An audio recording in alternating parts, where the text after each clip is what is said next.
beriba waxaa jiri jiray reer faqiir ah oo tuulo ku nool waxayna reerkaas ka koobnaayeen 3 qof hooyo wiil iyo gawar waxayna ku noolaayeen guri aad u yar oo tuulada ku yaalo hal maalin ayaa hooyadii waxay rabtay inay aado banaanka tuulada wiilkaygii waxaan aadayaa meel ka fog tuulada waxaan shaqo u soo qabanayaa reer lacag leh waxaana soo laawanayaa inta ay mugdi noqon intaasna walaashaada sii ilaali hawlwalin hooyo waan ilaalinayaa guriga ayaan joogaynaa hooyo laakiin soo dhaqsintii haween la gaarin fadlan haye waaya waxaana nii keen doonaa labadiina keeg waaw hooyo keega waan jeclahay hooyadooda markay sii bixaysay wiilka iyo gabadhii waxay sameeyeen fikrad wiilka ayaa dhaa waxaan hayaa fikrad maxaa waay aboowe hooyadeena maanta way baxday wax badanna ma sameyneyno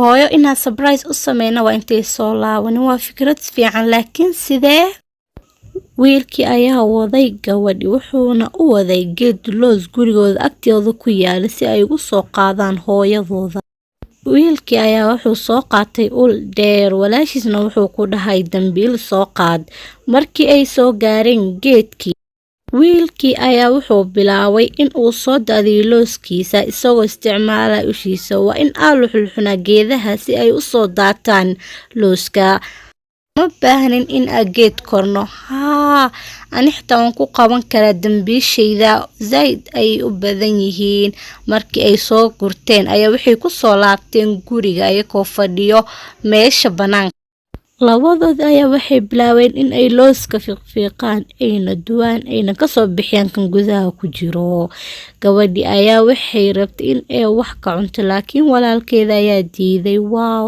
aad ay ugu fiican yihiin in aan cunaa rabaa maya sug hooyo ayaan dhammaantood u duweynaa iyada ayaan ugu horsiinaynaa ma xasuusatid miya in aan lama filaan uga dhigi rabno gudaha ayaan gelinayaa waxay ahayd mugdi hooyadoodna waxay u soo socotay guriga waxay ka walwalsaneyd caruurteeda oo maantoo dhan keligood guriga joogay rajeynayaa inay caafimaad qabaan cuntadoodana waqtigooda ay cuneen iyadoo ka fikirayso caruurteeda waxay tartiib soo dhexmartay duurka iyadoo aan ogeyn taasoo qof uu fiirsanayo uuna gadaasheeda daba socdo waxay aragtay geedo oo luxmaayo wayna yara cabsatay markaas ayay xoog u socotay laakiin nasiib xumo waxa ka soo horbaxay shaweel aad u weyn way qaylisay in muddo ayaan ku daba socday wax aad u carfay ayaa dambiishaada iga soo ureen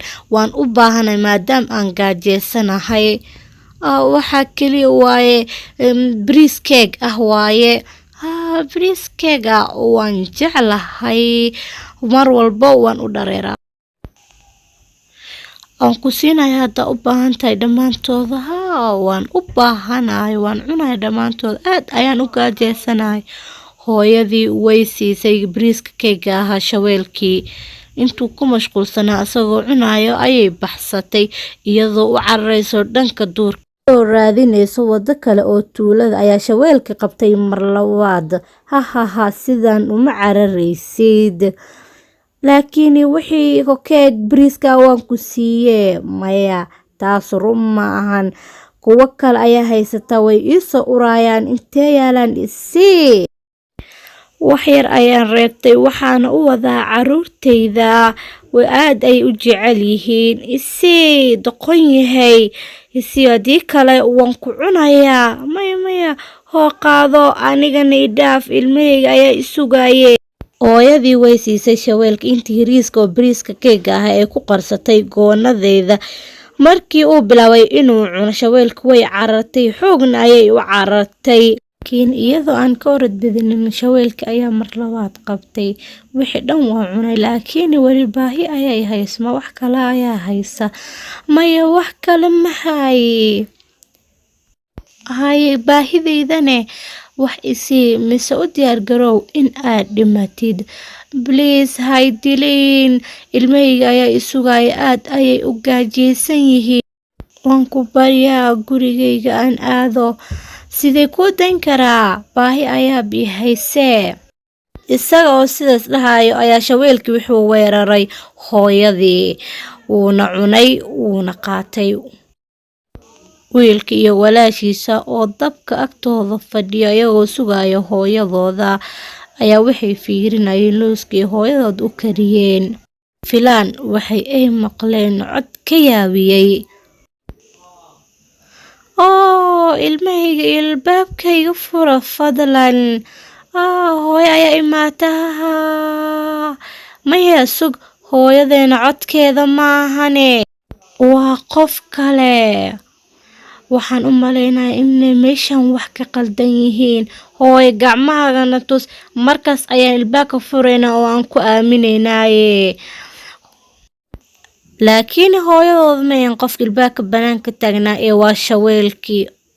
wiilkan waa caqli low, laakiin anaa ka aqli badiyo. shabeelkii ayaa gacantiisa waxaa ku yaalay keeg bariiska ahaa, wuuna tusay gacantiisa. labada ciyaal oo masaakiinta ahaayeen wayna aamineen, ilbaabkii ayay fureen. markii furin ayay shabeelkii hortooda ku arkeen. shabeel nacaawiya. shabeelkii wuxuu dhahay qof nacaawinayo malaan waqtigan. walaal maxaan sameynaa hadda? isagu waan fikirayaaye, labadiina aad ay qurux badan tihiin, waxaan u dhadhamaysiin sida hooyadiina. ma hooyadeena ayaa cuntay? wayna ooyeen ciyaalkii. aamusa, labadiinana waan cunayaa, aad ayaan u gaajeysanahay. ii sheeg yarow, labadiina inuu dhinto adiga mise iyada? shabeelka ayaa wax yar intuu fikiray ayaa gacanta wuxuu ku taagay gabadhii yareed. wiilka ayaa wuu walwalay, uuna fikiray. markaas ayuu yiri, waxaa u malaynaysaa inaan macaanahay, laakiin hadda wax kasii macaan aan ku siiyane. maxaa waaye waxaas? weligaa ma cuntay loos? maxaa waayane? looska waxaa waaye waxaa adduunka ugu macaanka badan, waa lama filaan. weligaa maa dhadhaminin miya? isii inaan qaar ka cunaa rabaaye. waayahay, aad ayay u macaan yihiin, wayna jilicsan yihiin, waana fiican yihiin. waa kuwaasa, xaggaas ayay yaalaan. shabeelka ayaa uu fiiriyey looskii, si xun ayuu fiiriyey. markii uu la aad afkiisa dabka wuu gubtay, wuu qayliyey, laakiin qof ma jooga meesha oo caawiyo. waa gubanaya, i caawiya. afkayga dab ayaa ku jiro, si xun ayuu i gubanaya, caawiya.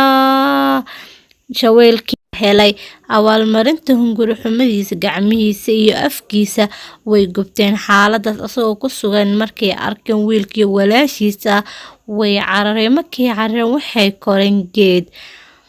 muddo kadib waxaa soo baxay shabeelkii asagoo raadinayo labadii caruur. aboowe meeqa saac ayaa meeshaan saarnaaneynaa? haddii uuna qabto wuuna cuna. awalwelin isdeji, laakiin aboowe waan cabsoonayaa, shabeelka labadeena wuuna dili doonaa. xooga hadlin, haddii kale shabeelka wuuna maqlayaa.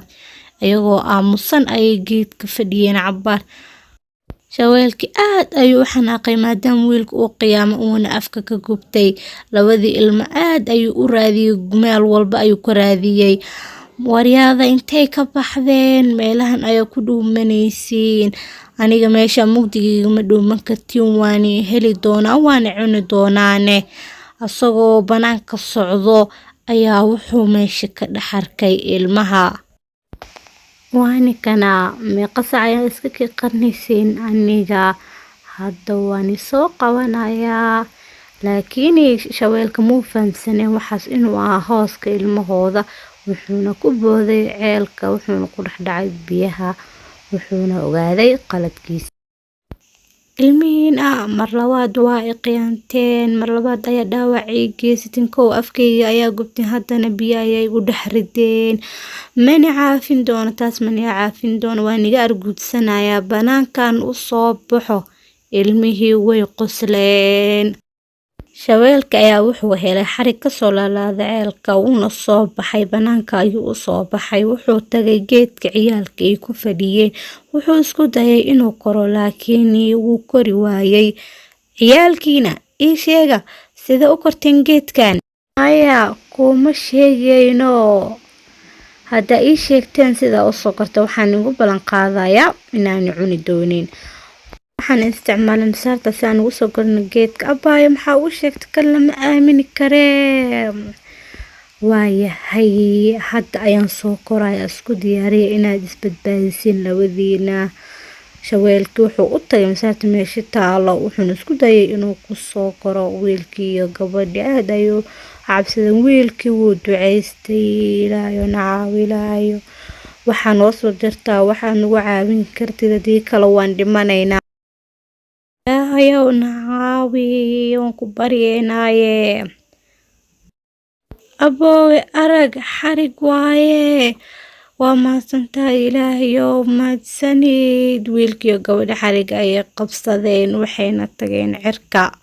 shaweelkii u kor imaaday wuxuu arkay ciyaalkii oo cirka sii duulayaan. marka zaid ayuu u sii xanaaqay. anigana ma inaad ducaystaa ayuu waayahay laakiin ma ogolaanay cuntadeeda si saal kuma baxayso. ilaahayow xarig ii soo dir ayuu dhahay shaweelkii. kale waan dhimanaya markaas isla markaa ayaa cirka laga soo tuuray xarig. shaweelka asagoo faraxsan ayuu xarigii intuu qabsaday cirka ayuu tagay. laakiin daqiiqado kadib shaweelka cirka zaid ayuu aaday. shaweelkii ayaa wuxuu arkay xarig inuu goosan yahay. markaas wuu dhacay dhulka ayuu ku dhacay. wuuna dhintay. wiilkii iyo gabadhii waxay aadeen cirka zaid waxayna kala noqdeen gabadhii iyo wiilka. qorax iyo dayax ayay kala noqdeen. maalin walba iftiimin jireen adduunka haween iyo maalin.